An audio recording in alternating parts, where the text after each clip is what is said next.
Hello, notwithstanding. Now on to today's trading site guest with an appeal for your help.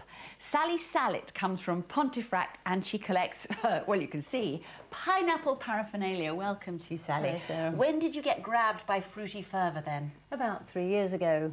I bought the teapot at an antiques market and everything else has followed after that. What is it that appeals to you about the pineapple? I like the shape, I like the colours, they're nice and cheerful.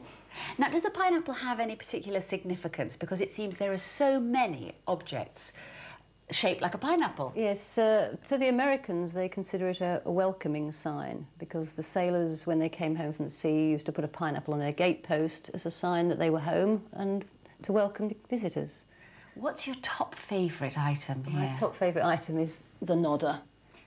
Where did he come from? Well, he came from Australia, but I think he probably originated in America, and he's a money box as well, and he is just so kitsch. He is, I mean, in amongst an awful lot of kitsch, he's about the kitschiest. He is, yeah. What sort of era would that date from? Well, I think it's probably 50s, early 60s.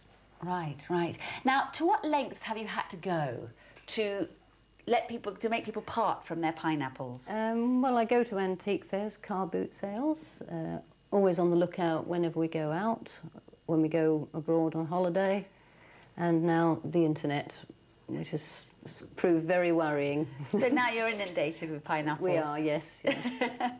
Have you ever had to actually approach someone and ask them if you've seen something somewhere? Yes, on the way down to a holiday in France last year, I spotted the garlands. Oh, right. And in a restaurant, and on the way home, after we got home, I wrote to the restaurant and said, I liked your garlands very much, please send them to me. And I got a nice letter from the French manager of the restaurant with 4 garlands and another pineapple lantern.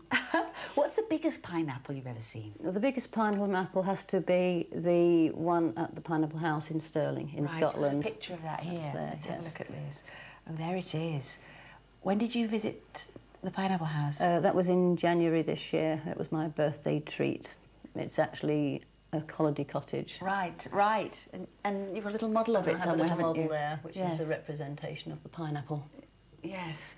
And then I can see some amazingly... The kitschest thing for me has to be that representative of what era is it, the ice bucket? The ice bucket, well, that's very 60s. Every pub had the 60s ice bucket. And that came from a shop in Leeds, and in fact the young man came into work with it and brought me the kettle as well, because he thought I must want that if I wanted the pineapple ice bucket. As our trading site guest, what is it that you're looking for? I'm looking for the Villeroy and Boch oil and vinegar set, which matches the cruet that's down at the front. Right, and how much would you be prepared to pay for it? I don't know, it depends if it's in good condition and who's got one. Right, OK, well you will soon find out, I can guarantee it. If you've got the oil and vinegar bottles that go with those salt and pepper pots and you fancy selling them, you've got till this time tomorrow to log on to channel4.com, which will take you through to the Collector's Lot website. Sally will be in touch. That's it for today. Bye-bye.